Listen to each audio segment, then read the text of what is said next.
Kinabukasan, nagising si Rafael at Charmaine na magkayakap pa rin. Walang anumang namagitan sa kanila sa nakalipas na magdamag. Sadyang halikan at yakapan lang ang kanilang ginawa. Rafael didn't take advantages. Sobrang taas ng paggalang niya sa ngayon nobya na si Charmaine. Gaya nga nasabi niya, his love for this girl was pure. Minahal niya ito ng buong buo sa kabila ng marami nitong hindi magandang nakaraan. Ang swerte lang ni Charmaine dahil tanggap nito na hindi na siya buo. Jacob takes her virginity at alam ni Rafael yun simula't simula pa lang. Para kasi sa kanya ay kung talagang mahal mong isang tao ay hindi mo titignan ang nakaraan nito. Maybe he's not her first, but he want to be her last. Oo, hindi na niya papakawalan ang dalaga. Ang totoo nga niyan, hindi pa man din siya sinasagot nito ay balak na niya itong pakasalan. Ngayon pa ba siya matatakot mag-propose nasa kanya na ang lahat ng karapatan? Alam niyang hindi siya tatanggihan ng nobya. Gaya nga ng sinabi nito ay mahal din daw siya nito. Samantala, dahil pumayag sila sa pakiusap ng ama ni Rafael ay lumipad kaagad sila pabalik ng Pilipinas. Si Rafael na kasi ang mamamahala ng Lesotho dahil masyadong busy ng kanyang mga magulang. Hindi rin kasi biro ang perang ipinapasok sa kanila na nasabing kumpanya, kaya nakakahinayang talaga kung hindi ito matututukan. Paglapag nila rito sa Pilipinas ay kaagad silang nag-check-in sa isang 5-star hotel. Hindi muna inuwi ni Rafael ang nobya sa mansyon dahil hanggat maaari iniiwasan niyang makita ito ni Jacob. Alam kasi ni Jacob ang bahay niya at tsak naguguluhin sila nito once na mabalitaan itong nasa Pilipinas na si Charmaine. Isang taong mahigit pa lang kasi ang nakakalipas buhat nang maghiwalay ang mga ito at tiyak na may isa sa mga ito ang hindi pa rin naghihilom. Babe, is it okay to you na mag-share na lang tayo ng kwarto? Siyempre, gusto ni Rafael na makasiguradong mababantayan niya ito ng maigi habang nandito sila sa Pilipinas. Okay lang sa akin, ano ka ba? Ang corny naman kung magtatag-isa pa tayo ng room. Natatawa talaga si Charmaine dito sa kanyang nobyo. Nagpapaalam pa kasi, mag-on na naman sila kaya wala namang masama kung mag-share sila ng kwarto. Kampante rin naman si Charmaine na matulog katabi ito dahil may mga iilan-ilan ding pagkakataon na magkatabi silang matulog noon nung nasa Paris pa sila. Baka kako ayaw mo kung ayaw ko ba, talagang papayag ka na magbukod tayo ng kwarto? Siyempre, hindi. Inakbayan ni Rafael ang nobyang si Charmaine at excited na ipinasok sa kwartong napili niya. Dito kasi talagang masasabi niya na masasolo na niya ang nobya dahil sila na ang talaga ang tao doon. Hindi kagaya ng nasa Paris pa sila. Nandun namang magulang niya kaya hindi siya ganun makaporma. Pero ngayon, ang tagal kong pinangarap ang mga bagay na to. Sakop-sakop na niya ngayon ang maliit na bewang ni Charmaine at dingin ang katawan nito sa kanya. Charmaine, pinapangako ko na gagawin ko lahat na makakapagpasaya sa'yo. Mahal na mahal kita. Sana hindi na tayo maghiwalay. Sa pagkakasabi niyo ni Rafael ay talagang kinilig ang dalaga. Huwag ka lang aalis sa tabi ko. Doon okay na ako. Mahal na mahal din kita kaya huwag mong sasaktan ng puso ko kung ayaw mo maghiwalay tayo. Pabiro, ngunit totoo na sabi ni Charmaine. Sa panahon kasi ngayon, bibihira na lang talagang makatagpo ng lalaking tulad ni Rafael. Ano pa bang hahanapin mo dito kung ang lahat ng hinahanap ng isang babae sa isang lalaki ay nasa kanya na? Kaya naman na-fall agad si Charmaine dito. Oo naman. Hindi kita sasaktan kahit kailan. Aba, dapat lang. Parang matutunaw si Charmaine sa mga tinginan ni Rafael. Nakakabaliw din ang masuyo nitong paghagod sa kanyang likod. Naakit siya kay Rafael, lalo pat panay ang basad nito sa labi. Baby, are you teasing me? Derechahan ng tanong sa nobyo. Nope. Gusto lang kitang titigan ng titigan, baby. You're almost perfect. Hindi raw niya inaakit ang nobya, pero ang boses nito'y parang inuutusan ng nobya na halikan siya. Titigan lang? Gusto sana niyang sabihin na halikan siya nito dahil masarap humalik si Rafael. Meron din akong gustong gawin kaso hindi ko alam kung papayagan mo ko. Tila nagpaparinig itong si Rafael. Pinatong ni Charmaine sa balikat nitong kanyang mga kamay dahil nangihina na siya sa sobrang kilig. Ano kayang gustong gawin ni Rafael? Marahil siya nitong binuhat at dinala sa kama. At nang makahiga na siya ay saka siya nito pinaibabawan. Magkatapatan sila ng muka at sinamantala yun ni Rafael upang hulihin ang mga kamay niya at tinaas. Hawak-hawak na siya nito sa magkabila niyang kamay. Rafael! Pumikit si Charmaine sa pag-aakalang halikan siya ni Rafael. Baby, huwag kang pumikit. May aalisin akong dumi sa mata mo. Ha? Parang napahiya pa tuloy si Charmaine. Kanina pa kasi niya inaantay ang paglapat ng labi nito sa kanya. Yun pala ay may dumi lang siya sa mata. Napasimangot tuloy siya. Biro lang baby. Gusto talaga kitang halikan kaso ano? Kaso baka bukod pa doon ang magawa ko eh. Namulat tuloy si Charmaine. Nararamdaman din niya kasi na may tumutusok sa kanyang puson. Hindi kaya masyadong mabilis ang lahat? Sa isip-isip niya. Base kasi sa paninigas na sandatan ni Rafael ay mukhang higit pa talaga sa halikang magagawa nila. Rafael, baby, you're too fast. Alalahanin mo, marami pa akong project ha? Baka mabuntis mo ko niyan. Wala pa man ding ginagawa si Rafael ay advance nang nag-isip si Charmaine. Tinawanan tuloy siya ng nobyo. Ano bang sinasabi mo? Hindi kita yayain ng ano no? Ano? Ano nga ba kasing tinutukoy ni Rafael? Baka kasi kapag halikan kita ay hindi ko mapigilan sa sarili kong hawakan yung mga ano mo. Matagal na kasing nanggigigil si Rafael sa mga dibdib ng nobya. Are you referring to my melon? Diretsahan tanong ni Charmaine. Nakakaloko naman tumanggi si Rafael. Sige, pwede naman. Pero hanggang dyan lang muna tayo ha? Don't worry, sayong-sayo lang ako. You're right, these are all mine. Mabilis na sinakop ni Rafael ang labi ng nobya. Hinalikan niya ito na parang wala ng bukas. Napaungol niya kaagad si Charmaine. Hawak-hawak siya nito sa batok habang nakipag-ispadahan ng dila. Pikit matang ninanamnam ng dalaga, ang sarap na bumababa na ang mga halik nito sa kanyang leeg. Ah, shit. Baby, take it slow. Halos maiar ko na ang katawan ni Charmaine nang hubarin na ni Rafael ang kanyang damit na pang itaas. Baby, this is heaven. Manghang sabi pa ni Rafael. At dahil may permiso na siya sa nobya ay mabilis niyang sinakop ang malilindog nitong dibdib. Para siyang nawawala sa sarili. Hindi siya magkandamayaw sa paglantak dito. Maya-maya hinuli na ni Charmaine ang labi ni Rafael. They kiss roughly but in a gentle way. Yung halik na agresibo pero masarap. Ganun. Baby, thank you. Thank you for letting me in your heart. Isang halik sa noo ang ginawa ni Rafael bago siya umalis sa ibabaw nito. No, I should be the one who say that to you. Thank God I found you, Rafael. They deserve to be happy. Their hearts are both thankful to each other. Finally, Charmaine feels secure to Rafael's arm. Nagpasya na silang matulog dahil bukas ay magsisimula na silang magtrabaho sa Lesotho. Kinabukasan ay wala na itong magawa. Tsaka kasing busy si Jacob ng araw na yun. Samantala, pagdating nila sa Lesotho ay isang mainit na pagtanggap mula sa mga empleyado ng kumpanya. Ang sumalubong sa kanila, magkahawak kamay si Charmaine at Rafael na lumapit sa mga ito. Yun nga lang, balot na balot si Charmaine dahilan para hindi siya nito mga makilala. Nakasuot kasi siya ng face mask at alampay sa ulo. Nakasuot din siya ng jacket kaya tanging mata lamang niya ang nakikita ng mga ito. Si Rafael ang nag-utos sa kanya na wag munang lumantad. Ang dahilan ni Rafael ay mag-iingat lamang sila dahil gaya-gaya ang kalaban. Hindi sinabi ni Rafael na si Jacob ang tinutukoy niyang kalaban.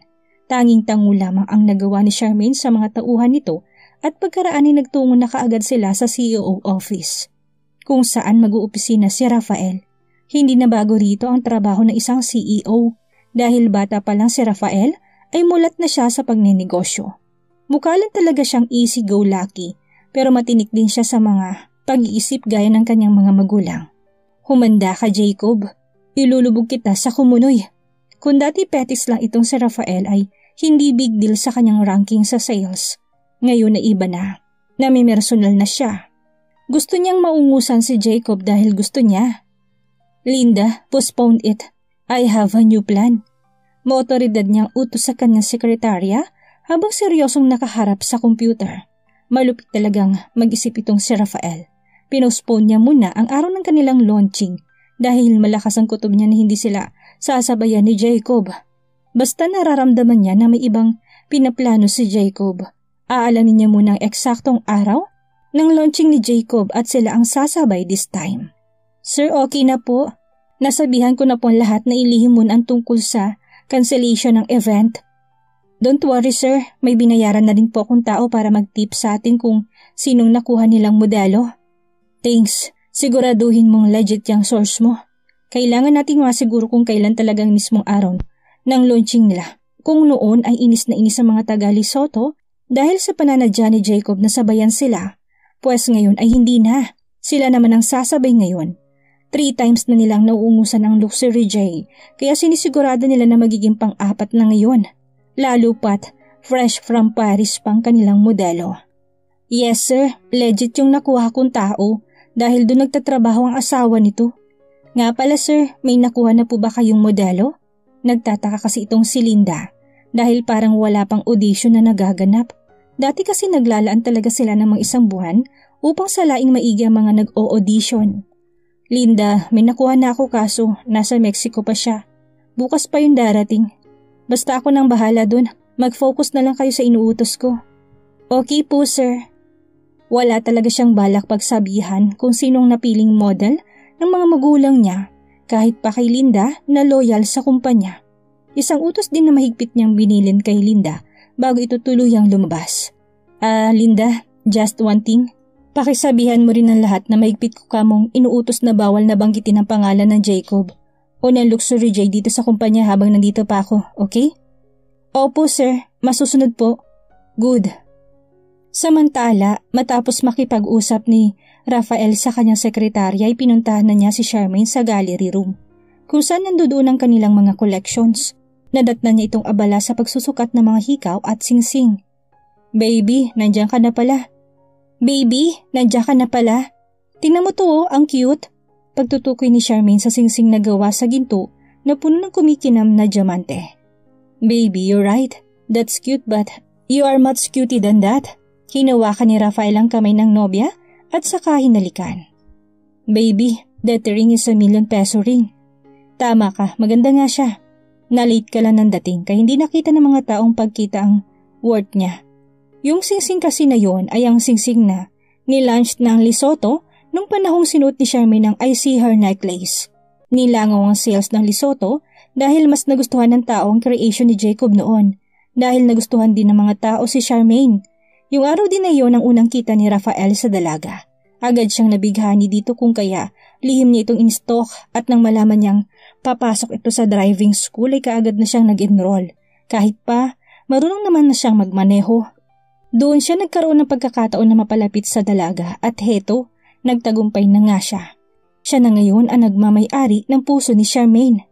Eka nga, true love waits. Anong ibig mo sabihin na late ako nang dating? Tanong ni Charmaine. Nothing, just forget about that. Nais mang ikwento ni Rafael ang kwento sa likod ng singsing na yon ay pinili na lang niyang wag nang sabihin. Baka kasi maalala pa nitong muli ang dating kasintahan na si Jacob. Hindi naman na nagtanong si Charmaine. Dumako na lang siya sa iba pang creation ng Lesotho. Manghang-mangha siya sa ganda ng mga alahas. Mga nagsisikinangan at pakiramdam niya'y daig niya pa si Cleopatra sa dami ng sinukat niyang mga gintong alahas. Baby, kunin mo lahat ng gusto mo dyan. What's mine is now your mine too. Mula sa likuran ni Charmaine ay yumakap si Rafael. Sinamyo niyang buhok ng nobya at mahigpit na hinawakan ito sa kamay. Baby, thank you. Okay na sa akin tong isa na to. Gusto talaga ni Charmaine yung singsing na sinsukat kanina. Then it's yours. Walang kaabog-abog na pagpayag ni Rafael. Humarap sa kanya ang nobya at hinalikan siya ng mabilis sa pisngi. Thank you baby. Wag mo akong sanayin sa ganito. Yung naging boyfriend lang kita para na rin ako nakatisod ng ginto. Ang gwapo-gwapo. Sinundan pa ni Charmaine ang sunod-sunod na halik. Talaga, ako rin Jackpot sa'yo. Ibang halik naman ang ginawad ni Rafael. Matagalang halik yun which is gustong-gusto ni Charmaine. Rafael is a good kisser. Bago pa man kung saan pa makarating ang halika na yun, ay si Rafael nang nagpa siyang bumitaw. Marami pa kasi siyang aasikasuhin sa kumpanya. Mamaya na lang ulit. Wika niya sa nobya sabay kindat. Okay baby. Kinahapunan, 6 p.m. na nang makauwi sila sa hotel na tinutuluyan. VIP sila sa hotel na yun, kaya may sarili silang elevator. Baby, nga pala, wala pa akong napipisil na date para sa launching. Is it okay to you na mag-ready anytime? Like, anytime, biglaan na lang kitang sasabihan kung kailan. Daldal ng daldal si Rafael pero hindi pala nakikinig itong si Charmaine. Baby? Napansin ni Rafael na mukhang malalim ang iniisip nito. Bigla tuloy siyang kinabahan na baka si Jacob na ang iniisip nito. Baby, is there anything bothering you? Parang binuhusan ng malamig na tubig ang dalaga. Baby, sorry. Ano nga ulit yon? I said ano ka ko yung gumugulo sa isipan mo? May problema ka ba? Napabugalan ng hangin ang dalaga. Naalala ko lang ang itay. Bigla ko tuloy siyang na-miss. Sa dami kasi na magagandang nangyayari kay Charmaine ay hindi pa rin niya maiwasang hindi malungkot. Kung buhay lang sanang itay niya ay tsak na masayang masaya ito ngayon sa success niya. Nasaan bang itay mo? Gusto mo bang puntahan natin siya? Nag-aalala si Rafael. Ayaw niya nakikitang malungkot ang nobya kaya naman kahit oras na ng pahinga ay willing pa rin niya itong samahan. Wala na siya, Rafael. Patay na siya. Namatay siya dahil sa pagsisilbi sa mga walang kwentang tao. Hanggang ngayon, palaisipan pa rin sa akin kung sinadya bang pagkamatay niya. Wait, paano siya namatay? Ano sinadya? Hindi to alam ni Rafael. Mahabang kwento, Rafael. Pero si Lucy at si Jacob ang may kagagawan. Mga walang hiya silang tao. Biglang namulang mga mata ni Charmaine. Hanggang ngayon kasi ay daladala niya pa rin ang mga hinanakit sa dibdib. Gusto niya ng justice. Dahil ayaw ni Rafael na pag-usapan nila si Jacob ay iniba na lang niya ang topic. Baby, kung ano man ang dahilan na pagkamatay ng itay mo ay alam kong pagbabayaran at pagbabayaran ng mga taong gumawa sa kanya yun. Hindi natutulog ang Diyos. Naniniwala ako sa karma. May impyerno para sa mga tao na yan. Huwag mo nang estresin ang sarili mo. Free your heart. You don't deserve to be sad. Naisip ni Charmaine na tama naman si Rafael, pero gusto pa rin niyang maghiganti. Hindi lang niya alam kung paano niya gagawin yon. Baby, dalawin natin ang itay? Are you sure, baby? Gabi na. Oo, baby. Gusto ko siyang madalaw. Mas maganda nga kasi gabi. Walang makakakita sa akin. Saan ba siya nakalibing? Sa eternal heaven? Doon sa puntod ng asawa ni Jacob. Bangkay ng itay ko ang nakaburol doon at hindi ang asawa niya. What? How did it happen? Naguguluhan ako, Charmaine. Saka ko na ikakwento, pumunta na tayo ngayon doon. Naguguluhan man si Rafael ay pinagmaneho pa rin niya si Charmaine patungo sa sinasabi nitong sementeryo. May mga ilan-ilan pa namang tao sa sementeryo kaya hindi nakakatakot dumalaw. Isa-isa nilang sinipat ang mga nadaan ng mausoleo hanggang sa matuntun nila ang libingan ng kanyang ama. Nakalagay ito sa isang tapayan na gawa sa marmol dahil cremate ito. Habang papalapit na sila sa mismong pinaglalagyan nito ay may isang babae siyang nakita. May hawak-hawak itong urn at nakita niya nilagay nito sa tabi ng urn ni Lana. Manang Dolor? Hindi makapaniwala si Charmaine na makikita dito ang matanda. Charmaine? Senyorita Charmaine? Ikaw nga! Gulat na gulat ito't para pang maiiyak. Niyakap nito si Charmaine ng mahigpit. Kamusta ka na, senyorita? Saan ka ba pumunta? Ang tagal-tagal kang hinahanap ni senyorito. Manang Dolor, ayos lang po ako. Nasa mabuti na akong kalagayan. Please lang, Manang Dolor, wag na wag mong babanggitin kay Jacob na nakita tayo dito. Gusto ko lang dalawin ng ama ko. Iha, wag kang mag-alala. Naintindihan kita. Mahirap ngang mahalin si Sir Jacob. Ayoko matulad ka kay Lucy. Bakit, Manang Dolor? Anong ginawa ni Jacob kay Lucy?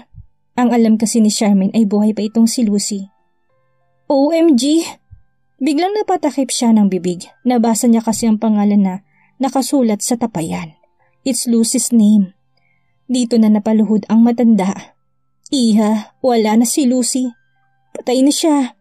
Namatay siya dahil sa kagagawa ni Senyorito. Humahagulhol na sabi ng matandang si Manang Dolor. Ho? Anong ginawa ni Jacob?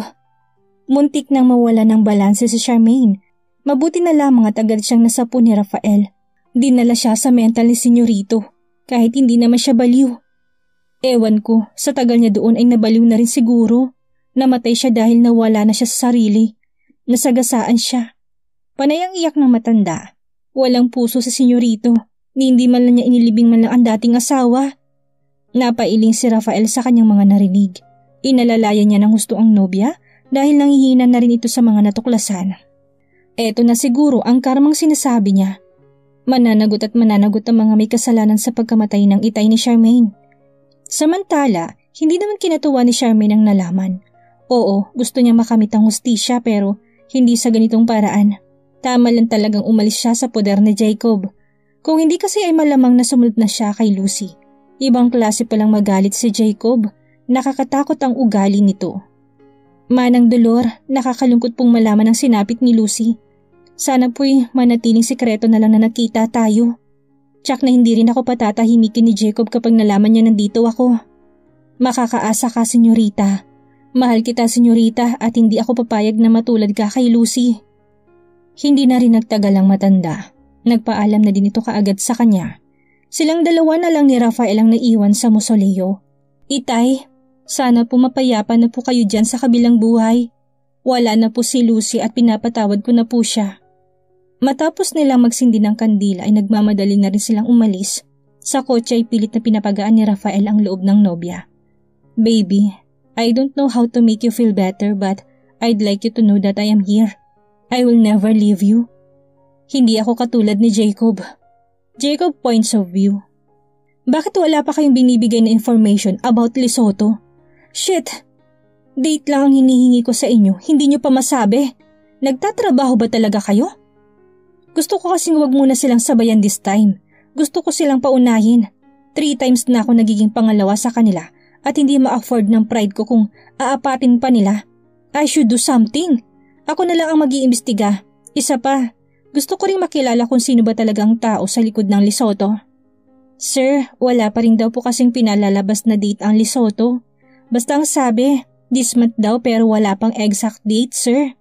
Nalaman din namin na galing pang Paris ang bago nating CEO. Paliwanag ni Odette na aking secretary habang sabay na pinapakita sa akin ng isang medyo blurred na larawan. Ayan sir, yan daw po yung CEO ng galing Paris. Pasensya na po kayo kung malabong kuha. Palihim lang po kasi yan na kinuha. Pinakatitigan kong nasabing litrato. If I'm not mistaken, bata pa itong CEO na ito. Based on my observation, with this blurred picture ay naglalaro lang ito sa edad na 25 pababa. Sino kaya siya? Napapansin ko rin na may kasama siyang babae sa larawan. Ngunit bakit balot na balot? Napaka-misteryoso naman pala nitong CEO ng Lesotho. Lalo tuloy ako naging interesado makilala siya. Muli kong hinarap si Odette. Nakuha mo ba ng buo nitong pangalan? Sandali siyang napaisip, nakatingin sa kisame na parang inaalala ang pangalan ng hinihingi ko. Romel ba yun? Tama, Romel po. Romel Soto. Romel, pag-uulit ko. I never heard his name in the industry. Mukhang natsambahan lang nila tayo. Kilala ko kasi ang mga mabibigat na pangalan sa industriya ng alahas. At kahit na minsan na hindi ko narinig ang pangalan ng Romel. Okay Odette, makakalabas ka na. Sige po, thank you sir. Hinanap ko kaagad sa Google ang pangalang binanggit ni Odette. Nakakapagtaka lang, walang lumalabas. Sigurado kaya talaga itong si Odette na Romel ang pangalan nun talaga? I smell something's fishy. Parang may mali dito. Ilang sandali pa'y muli na naman pumasok si Odette. Sir, may bisita po. Si Sir Carlo Montardes po. Really? Papasukin mo. Carlo Montardes is the owner/CEO of a well-known brand of lingerie. The Maximan. Napaayos talaga ako bigla ng pagkakaupo. Hindi ko kasi inaasahan ang kanyang pagbisita. Oh, Jacob! Finally, we've met. Isang malawak ng ngiti agad ang pinambungad na bati ko habang papalapit siya sa akin. Mr. Montardes, I am happy to see you here. Ano bang may paglilingkod ko? Mabilis ko siyang kinamayan at pinaupo. Excited na kasi akong malaman ang kanyang sadya. Alam kong hindi niya ako sasadyain dito nang walang-wala lang. Jacob, alam mong hindi ako pupunta rito dahil lang gusto ko makipagkwentuhan. Tama nga ako. Alam ko may kailangan siya sa akin. Malamang tungkol ito sa negosyo. Lalo tuloy ako nasasabik. Well, alam ko naman yan, Mr. Montardes. Tell me, is this about business? Diretsahan ko ng tanong. Yes, Jacob. Gusto ko sanang alukin ka na makipag-tie up ngayon sa akin. Lingerie plus jewelry on your launching. Isn't it a good idea? Maximal Lingerie is a not cheap brand. Sikat ito worldwide, kaya I think it's a good offer. Hindi ko nakakailangang mamroblema pa kung sinong sikat ng model ang kukunin. Carlo Montardes has already have exclusive models for their brand. At hindi ito mga basta-bastang modelo. Sikat din ito internationally. You are saying na pag-iisahin natin ang launching natin? Mr. Montardes, wala pa kasi ako napipiling date kung kailan ko ilo-launch ang aking mga latest creation. But since you opened that offer, pwede na natin pag-usapan ngayon. Nalaki ang mata na nasabing CEO na kaharap ko ngayon. Tinatanggap mo ng offer ko? Halata kay Mr. Montardes ang labis na pagkatawa. Hindi naman sa pagyayabang, marami talagang mga sikat na brands ang gusto akong makatrabaho. Bukod kasi sa kilala na ang brand ko, ay marami rin akong suki worldwide. Kahit nasabihin pang pumapangalawa lang ako ngayon, sa Lesotho hindi pa rin naman nawawala mga superior kong suki. Yes, why not? Isang malaking kasiyahan sa aking puso na makatrabaho ka, Mr. Montardes. O paano, ano bang magandang araw sa tingin mo? Mas mainam sana kung gawin na natin this Sunday. Pero ikaw pa rin ang masusunod, Mr. Jacob. Kung anong magiging desisyon mo, wala namang problema.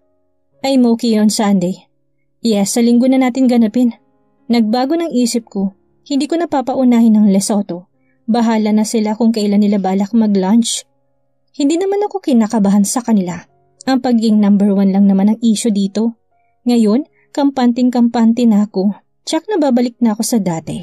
Hindi na ako papayag na tuluyang pabayaan ang pwesto ko sa pagiging numero 1. Hindi na rin nagtagal si Mr. Montardes. Masaya naming sinarado ang deal. Tuloy-tuloy na talaga sa Sunday ang launching. I have no pressure with that. Tiwala ako sa creations ko at tiwala ako sa pangalan ko. Samantala, pag-uwi ko sa bahay ay kaagad akong dumiretso sa aking bar counter dito sa mansyon para mag-celebrate in advance. Naisip kong uminom na rin para madali ako makatulog. Red wine lang ang napili kong inumin dahil dito ako mabilis makaramdam ng pamamanhid ng katawan, which is gustong-gusto ko. Sa dami ba naman kasing masasakit na nangyari sa buhay ko, aaminin ko, hindi pa rin nawawalang mga ito. Habang hawak kong kupitang may laman ng alak ay bigla kong napangiti ng mapait. Naalala ko na naman kasi ang babe ko. Si Charmaine, nasa na kaya siya? Naisip niya pa kaya ako? Babalik pa kaya siya? Habang tumatagal ay lalo ako natatakot. Posible kasing mahulog na rin siya kay Rafael. Gago na yun. Hindi ko talaga sukat akalain na naagaw niya sa akin si Charmaine. Matapos kong sumimsim ang laman ng kupita ay paulit-ulit ko itong sinalinan. Hindi na for chill itong ginagawa ko kundi paglalasing na naman. Charmaine, Charmaine, Charmaine! Hanggang kailan ba tayo ganito? Mababaliw na ata ko sa kakahintay. Mukhang hindi na talaga siya babalik. Tangina, buti na lang talaga't bigla ko nakita si Manang Dolor. Manang Dolor! Sigaw ko, napahinto naman ito tagad akong nilingon. Senyorito, bakit po? Sinanyasan ko siya na lumapit. Manang Dolor, sa tingin mo ba babalik pa si Charmaine dito? Kasi kung hindi na putang ina, gusto ko na lang mamatay. Hindi pa naman ako sobrang lasing pero totoo yung sinasabi ko. Hindi ko na kasi mahanap ang kaligayahan sa mga bagay na meron ako. Kay Charmaine lang. Tanging sa kanya lang ako sumaya tapos nawala pa. Senyorito, wag po sana kayo magagalit pero sa tingin ko ay hindi na babalik si senyorita. 1 taon na rin po kasi ang nakalipas. Palagay ko panahon na siguro sir para buksan mo ulit ang puso mo para sa iba. Hindi ko kayang tanggapin ang naging sagot ni Manang Dolor. Hindi ko kayang isipin na wala na talagang pag-asa. Ang hirap. Manang, it's not I want to hear. Manang Dolor naman, palakasin mo naman yung loob ko. Sabi mo naman na babalik pa si Charmaine kasi mahal niya pa ako. Nagalit lang siya kaya hindi pa siya bumabalik. Don't tell to find someone kasi Charmaine lang ang nagpapatibok ng puso ko. First time ko umiyak kay Manang Dolor. Hindi ko na kasi alam kung paano ko mailalabas ang lahat ng sama ng loob ko. Hinawakan niya ako sa kamay. Senyorito, bakit hindi kita nakitaan ng ganyan nung si Ma'am Lucy yung namatay? Bakit si senyorita na buhay pa ay grabe ang iyak mo? Senyorito, mas di hamak naman na mas matagal kayong nagsama ni Ma'am Lucy. Manang naman, magkaiba sila. Magkaibang magkaiba. Muli kong sumimsim ang hawak kong kupita at pagkaraan ay umalis na. Iniwan ko na doon si Manang Dolor sa baba dahil hindi naman siya nakatulong para gumaan ang aking pakiramdam. Kinabukasan, no choice ako kung hindi magpatuloy sa buhay. Hindi ko pinapakita sa mga empleyado ko na may dinadala akong problema. Lahat kasi sila, ang tingin sa akin ay malakas at walang kinatatakutan. Samantalang, meron na lang kaming 3 araw para maghanda. We need to finalize certain things bago sumapit ang linggo. Well, kung ako lang ang tatanungin, matagal na akong handa. Naiayos ko na ang lahat, date na lang talaga ang kulang. Maya may biglang tumunog ang intercom. Sir, nandito po si Miss Romia Chang. Shit, papusukin mo. Walang kagana-gana kong sagot. Nakalimutan ko nga pala sabihin sa kanya na hindi ko na siya kakailanganin. Mr. Jacob, kamusta ka na? Bungad niya sa akin. Napayo ko agad ako nang makita kong kanyang suot. Ewan ko, hindi naman masyadong bastusin, pero naasiwa ako. Oh, hi Romia. Please be seated. Okay naman ako. Hindi ko siya matingnan ng mata sa mata dahil naalala kong biglang nangyari sa amin. Sinadya na talaga kita dito dahil hindi mo na ako tinatawagan. I'm just worried. Hinuli niyang kamay ko ngunit mabilis ako nag-iwas. Yun ba? Busy kasi ako lately. Hindi ko siya masisisi dahil pinakitaan ko talaga siya ng pagkagusto kaso nga lang biglang nagbagong isip ko. Akala ko ginost mo na ako eh. Nakakatawa lang. Okay naman siya kaso mahirap tuluan ang puso ko. Hindi ko tuloy alam kung paano ko sisimulang sabihin na hindi na tuloy ang pagmamodel niya. Para tuloy akong napipi. Romia, pasensya ka na talaga ha. Busy lang talaga ako ngayon. Kung gusto mo, sunduin na lang kita mamaya. Mag-dinner tayo. Ito na lang ang naisip kong paraan para makaalis na siya ngayon. Naiilan talaga ako. Na-imagine ko yung gabing winara kong isa niya pang butas. Wow, sige. Anong oras? Mga before 6 p.m. Okay. Hay, salamat at napaniwala ko siya. Sinabi ko lang kasi yon pero hindi ko talaga siya sisiputin. Hanggang sumapit na nga ang 6:00, nandito pa rin ako sa office dahil may ilan na akong tinatapos. My phone kept on ringing at sinasadya ko talagang hindi sagutin yon. I know it's Romia. After 15 minutes I think, bigla-bigla na lang siyang pumasok sa aking opisina. Her face looks angry. Buti na lang at may hawak-hawak kong ballpen ngayon. Mabilis ako nakapagkunwari na busy sa pagpirma ng mga dokumento. Jacob! O ikaw pala, umupo ka. Bakit pumunta ka na? Ang sabi ko susunduin kita hindi ba? Kaso ang dami ko pang kailangan tapusin, baka hindi na rin tayo Iniiwasan mo ba ako?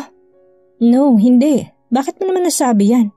Bising tao ako, alam mo naman yan. I don't believe you. You're just reasoning. Romia, it's not like that. Come on, maupo ka muna. Aantayin kitang matapos. Hindi ako aalis hanggat hindi mo tinutupad ang pangako mo sa akin. Pangako? I never promised to her. Hey, don't be so PC. Ganito na lang, mag-isip ka muna kung saan mo gustong mag-dinner habang tinatapos ko to. Ang ending siyang nagwagi. Napilitan akong dalhin siya sa isang 5-star hotel dahil matagal na raw niyang gusto doong kumain. Well, it's just a simple thing para hindi ko siya pagbigyan. Basta last na talaga ito. Pagdating namin sa lobby ay mabilis na siyang kuminyabit sa akin. Buti na lang talaga't nakasuot ako ng shades. Baka mamaya may headlines pa ako bukas. Feeling girlfriend kasi itong si Romia. Sana lang talaga'y walang makakita sa amin. Umami po'y lentils, celery yak soya and fennel for starter. Curried cauliflower, steak and truffled polenta for the main course. And for the dessert, banana smoothie. Thanks. Halos hindi ko makain ng mga in-order ni Romia dahil panay ang yuko ko. Ang dami ko kasing kakilala na kasabay namin kumakain dito. Baka isipin nilang girlfriend ko pa itong kasama ko. Jacob, tikman mo oh. Sinusubuan niya ako ng hiniwa niyang steak. Na, this is too much. Hindi ka ba nganganga? Sige ka, hahalikan kita. Banta pa niya. What kind of behavior is that? Ayoko nga sinabi. Ayaw mo? Gaya ng banta niya, hinalikan niya nga ako. Naagaw tuloy namin ang atensyon ng mga kumakain dito. Nakakahiya. Isang Jacob Cuevas nakikipaghalikan sa public place. I tried to push her. Matutunaw na kasi ako sa labis na kahihiyan. Sa hindi kalayuan ay parang may nakita kong isang pamilyar na mukha sa akin. Charmaine, sa isip-isip ko, I know hindi na ito imagination. Hindi ako pwedeng magkamali. Siya nga yun. Nakatingin siya sa akin kaya naman alam kong siya talaga yun. Ouch! Buong lakas kong tinulak si Romia dahilan para mapahiga siya sa sahig. Babe, wait! Mabilis kong hinabol si Charmaine. I need to explain. Shit! Napakarong timing naman talaga ng muling pagkikita namin. Ang tagal kong hinantay ito pero napasabunot na lang ako sa aking buhok. Sino nga kayang babaeng nakita ni Jacob? Ano kayang mangyayari sakaling malaman niyang huli na siya para makuhang muli ang dalaga at ito pa ang magiging kalaban ng kanyang kumpanya? Iyan ang ating aalamin sa susunod nating kabanata.